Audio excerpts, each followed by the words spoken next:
Story 3065। Hello दोस्तों, ज़्यादा समय ना गवाते हुए सीधे मैं कहानी पे आता हूँ। आज की जो कहानी है ये मेरे एक फ्रेंड के साथ घटी एक सच्ची घटना है, जो कि मैं आज आपको उसी की ज़ुबानी सुनाने जा रहा हूँ। तो ये घटना सन 1980 के करीब की है शायद। विपिन मुंबई में पढ़ाई पूरी करने के लिए आया था। मुंबई में वह एक हॉस्टल में रुका था जो कि भूतवा था। उसके साथ वहाँ पर कुछ डरावनी घटनाएं हुई थी जो कि उसने मुझे अपने शब्दों में बताई थी।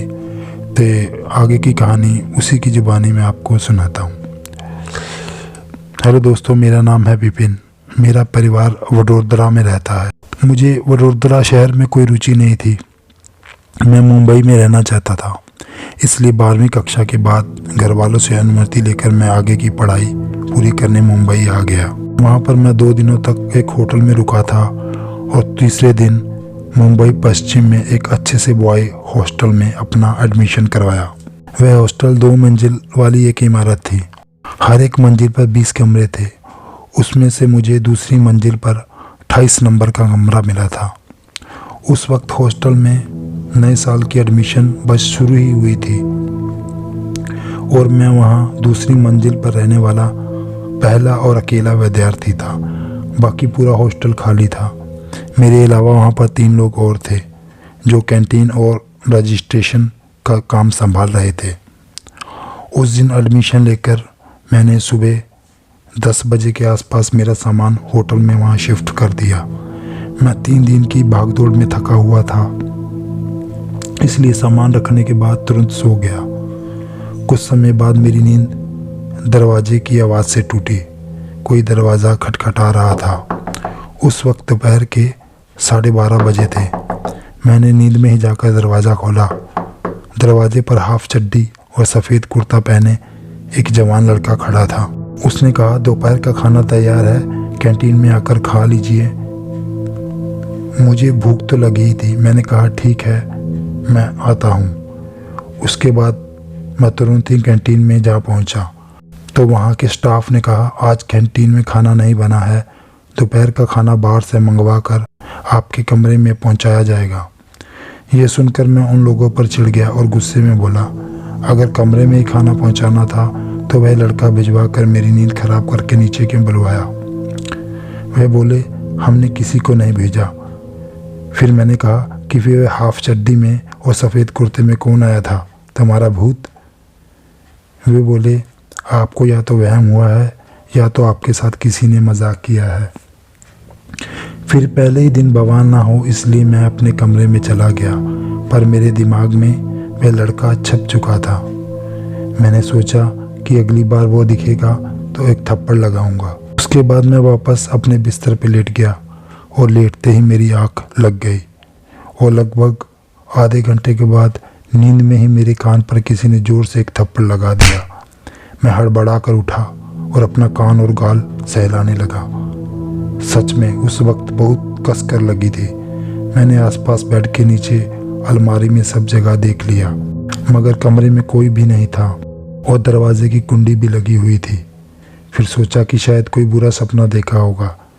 जब 1:15 बजे कैंटीन वाला मेरे लिए खाना लेकर आया तब वह मुझे खाने की थाली देते हुए बोला, साहब, आपका गाल इतना लाल लाल क्यों है?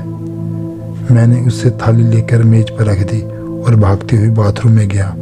देखा तो सचमुच मेरा गाल थोड़ा सूजा हुआ था, जैसे मैंने अभी अभी किसी से थप्पड़ खाया हो। उस वक्त मुझे डर भी बहुत लग रहा था, पर मैंने खुद को तसल्ली दी और सोचा कि वह सिर्फ एक बुरा सपना था और गाल पर किसी कीड़ी ने काट लिया होगा। ये सोचकर मैं बाथरूम में फ्रेश होकर लौटने में मुझे कम से कम 15 मिनट लग गए। कमरे में मिली हुई खाने की खुशबू से लग रहा था कि आज मटन की दावत पक्की है।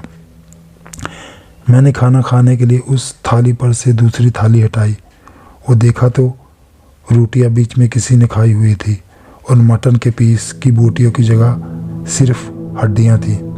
पूरा मांस किसी ने खा लिया था। उस वक्त मैं इतनी जोर से चिल्लाया कि पूरा कैंटीन का स्टाफ मेरे कमरे में इकट्ठा हो गया था। मैंने कैंटीन के मैनेजर को थाली में हड्डियाँ और रोटियाँ दिखाई तो वह फटी आंखों से देखता ही रह गया। मेरा गुस्सा 7वें आसमान पर था। फिर मेरे गुस्से को ठंडा करने के लिए उसने अपने लोगों से खाने की एक और थाली मंगवा दी और मुझसे माफ़ी मांगकर अपना सिर खुजाते खुजाते वहाँ से चला गया। दोपहर का खाना खाकर मैं कुछ ज़रूरी चीज़ें लेने बाज़ार चला गया। शाम को वापस लौटने के बाद कमरे में जाने से पहले मैंने कैंटीन में जाकर पूछा कि रात का खाना कमरे में भिजवाओगे या फिर मुझे नीचे आना होगा। मैनेजर ने कहा कैंटीन शुरू हो गई है और खाना भी तैयार है, आप हाथ मुंह धोकर 8 बजे कैंटीन में आ जाइए। मैं भी ठीक समय पर कैंटीन में पहुंच गया और कैंटीन स्टाफ के साथ ही खाना खाया। उन्होंने मुझे बताया कि वह सब भी यहाँ हॉस्टल में नए ही है। हॉस्टल के मालिक और वार्डन आज रात को आने वाले हैं। खाना ख़त्म करके मैं कमरे में चला गया। सोने से पहले मैंने दरवाज़ा खिड़की सब ठीक से बंद कर लिए और तुरंत ही सो गया। उसके कुछ ही समय बाद फिर से नींद में किसी ने मेरे कान के नीचे ज़ोर से थप्पड़ लगा दिया। इस बार और ज़ोर से किसी ने थप्पड़ मारा था। मेरे गाल सुन्न हो गए थे। जब मैंने उठकर देखा तो इस बार वह अंदर से बंद कमरा खाली नहीं था। खिड़की के कांच से आ रही पीली रोशनी में काफ़ी साफ दिख रहा था कि वह सफ़ेद कुर्ते वाला लड़का मेरी तरफ पीठ करके खड़ा था। वह एक भूत है, ये समझने में मुझे ज़्यादा देर नहीं लगी। डर से मेरे पैर हाथ सब कांपने लगे। मुझे लगा कि आज मेरी ज़िंदगी की आखिरी रात है। मैं बस उसकी तरफ देख रहा था कि वह धीरे धीरे पीछे मुड़ा। उसकी अंगारे जैसी लाल लाल चमकती आंखें देखकर मैंने उसी वक्त बिस्तर गीला कर दिया। वह भूत सिर्फ एक लाइन बोला, मेरे कमरे से निकल जाओ। इतना कहकर भागते हुए बंद दरवाजे के पार निकल गया। उसके वहाँ से जाते ही मैंने अपने कांपते हाथों से दरवाज़ा खोला और बिना आवाज़ किए सीधा कैंटीन में गया। वहाँ पुराने वार्डन और हॉस्टल के मालिक बैठे थे। वार्डन ने मेरी हालत देखते हुए मुझे कुर्सी पर बिठाकर मुझे पानी पिलाया।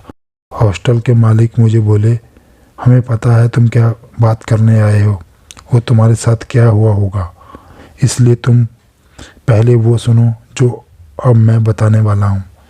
तुम्हारे सभी सवालों के जवाब तुम्हें मिल जाएंगे। फिर वे बोलने लगे, यहाँ का पुराना स्टाफ कल आने वाला है और अभी मौजूदा स्टाफ नया है, इसलिए उन्होंने तुम्हें गलती से कमरा नंबर 28 दे दिया, जो कि हमेशा बंद रखा जाता है, क्योंकि आज से 8 साल पहले उस कमरे में राजू नाम का लड़का रहता था। किसी अनजान कारणवश उसने उसी कमरे में आत्महत्या कर ली थी। तब से आज तक उसका भूत वही भटक रहा है। उसके मरने के बाद कमरा नंबर 28 में हमें 2-3 बार भूत प्रेत की घटना हुई। फिर हमने उसे हमेशा के लिए बंद कर दिया। पर मैं और मेरा वार्डन सिर्फ 2 दिनों के लिए ही बाहर गए थे और नए स्टाफ को यहाँ के कायदे कानून नहीं पता थे, इसलिए उन्होंने गलती से तुम्हें उस कमरे की चाबी दे दी थी। फिर वार्डन ने कहा कि राजू की आत्मा ने आज तक किसी दूसरे कमरे में रहने वाले को कभी नहीं तंग किया। उसे सिर्फ कमरा नंबर 28 से ही मतलब है। इतना सब कुछ देखने और सुनने के बाद मैं थोड़ी देर के लिए शांत बैठा रहा। फिर हॉस्टल के मालिक ने मुझे समझाया, तुम्हें यहाँ से भागने की ज़रूरत नहीं है। मैं तुम्हारा सामान नीचे की मंजिल पर अभी रखवा देता हूँ। वे प्रेत आत्मा तुम्हें वापस तंग नहीं करेगी। हॉस्टल के मालिक का अच्छा स्वभाव देखकर मैं कुछ नहीं बोल सका। उसके बाद मैं उस हॉस्टल में 3 साल तक रहा। ये कहानी यहीं ख़त्म होती है। दोस्तों, आपको कहानी कैसी लगी कृपया हमें कमेंट में बताएं। कृपया हमारी कहानी को लाइक करें, शेयर करें। मिलते हैं अगली कहानी में। धन्यवाद।